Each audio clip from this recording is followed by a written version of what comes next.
तो आज एक किस्सा सुनाती हूँ। कभी कभी वो किस्सा मुझे याद आता है तो बहुत हंसी आता है।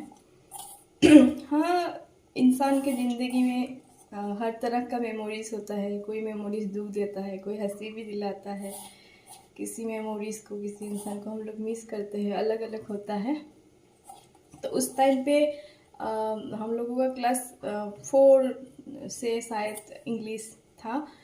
तो मैं थी आसामीस मीडियम में। फिर क्लास 4 से इंग्लिश था।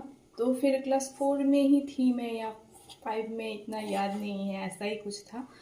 तो क्या हुआ, मैं नया नया इंग्लिश वर्ड एक किसी ने मेरा बोला, मतलब सहेली ने, कि एक इंग्लिश वर्ड है बहुत ही मतलब अलग टाइप का सीखा है। मैंने बोला बोलो बोलो, मुझे भी बोलो, मैं भी सीखती हूँ।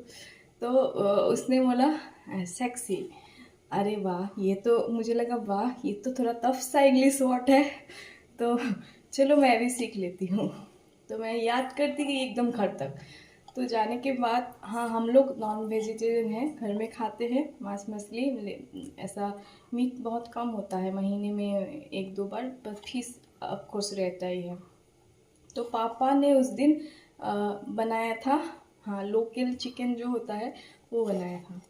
तो फिर मुझे लगा अब ये वर्ड मैं कैसे सुनाऊँ, मम्मी पापा को कैसे सुनाऊँ, कैसे भी करके मुझे सुनाना है। क्यों? क्योंकि उनको पता होना चाहिए ना कि उनके बेटी ने एक नया वर्ड सीखा है इंग्लिश का। फिर मैं खाना खाया। फिर जाके पापा ने पूछा बेटा कैसा हुआ, चिकन कैसा हुआ टेस्ट। तो मैंने बोला हाँ पापा, बहुत अच्छा हुआ। इतना टेस्टी लगा, लगता है मुर्गी मुर्गी या मुर्गा जो भी था, लगता है बहुत सेक्सी था। मुर्गा बहुत सेक्सी था या मुर्गी बहुत सेक्सी था, इसीलिए इतना टेस्ट हुआ। तो पापा को हंसी आया।